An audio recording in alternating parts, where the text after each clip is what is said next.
I turn on, one of the networks, and I see Donald Trump, who's not very popular. I'm saying, what are you talking about? In fact, you saw the poll came out that I'm above Obama. No, but then you turn to the fake news, and they go, Donald Trump, who's not very popular. And I'm saying to myself, how did they get away with it? Rasmussen, it was very accurate for the election, one of the more accurate polls for the election.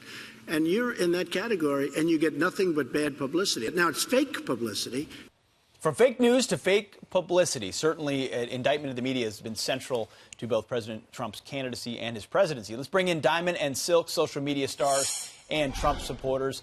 Ladies, good morning. Thank you very much for being here. So the Trump campaign also released what they're calling an accountability survey, asking people these questions. We're going to put them up on the screen.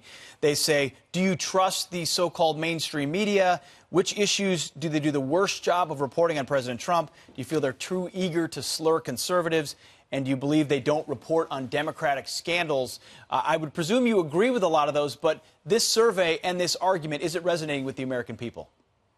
I think it is. Yeah. I think people are tired of the very fake news, the left-wing media spreading lies. I mean, deliberately spreading lies and wanting you to go on with that narrative. You know, they supposed to be free press, but they're trying to be a control press where they control the masses of people with their fake news narrative, and it's got to stop. And I am so happy that the Trump campaign is bringing awareness to this issue. That's Maybe right. Congress should call them up there to the Hill to see what's going on with the media and why do they keep smearing people like they do. Mm-hmm.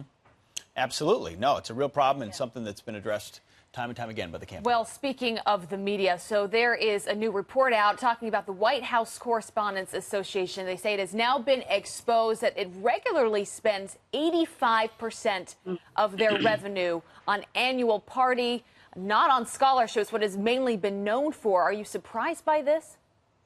Well, that's very surprising. You know, they always point the finger on the other side, but look at them. It sounds like this here could be, I think, could be a slush fund. Mm-hmm. You know, if you're going to take 85% and you're going to spend that on a meal and to bash somebody and only use 15% on what it's supposed to be used for, what are you doing? That's right. What are you doing? And it looks like somebody should call them out or just get rid of it altogether. Let's stop this here. Sounds like it's been exposed, Ed, at this point. Well, I used to be, I want to tell you guys, I used to be president of the Correspondents Association, so I ran the dinner one year. So I take issue with you saying it's a slush fund.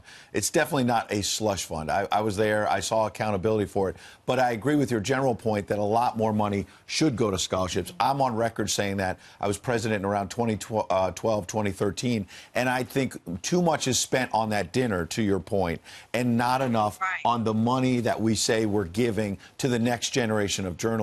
I just wanted to be clear. It's not a slush fund. People are not misusing the money. But I agree with you that it should be about the next generation.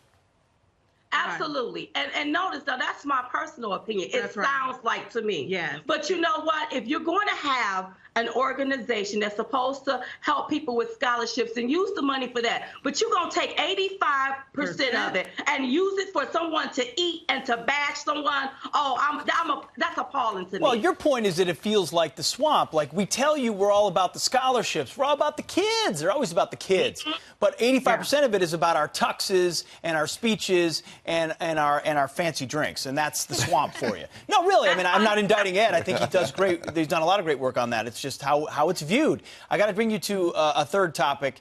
Rosie O'Donnell, turns out she loves Democrats so much, gals, that she gave too much, went over the donation limits to multiple Democrats over the legal limit. Does it surprise you that Rosie's giving would be so overly generous?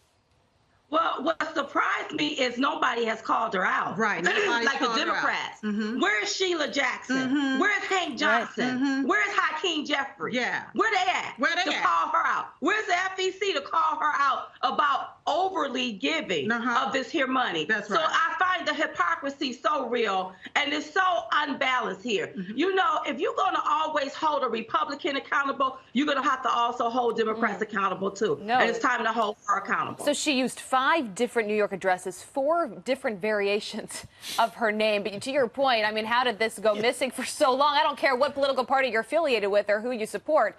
These are things that we should know about it and handle correctly. Diamond and Silk, always. And whenever they call her on a Hill, they need to make sure she's under oath. That's right. Have her under oath to explain why she's using these different aliases That's right. to get away with it. Wow, she'll probably get the Hillary Clinton treatment. Let's be honest. Thank you both.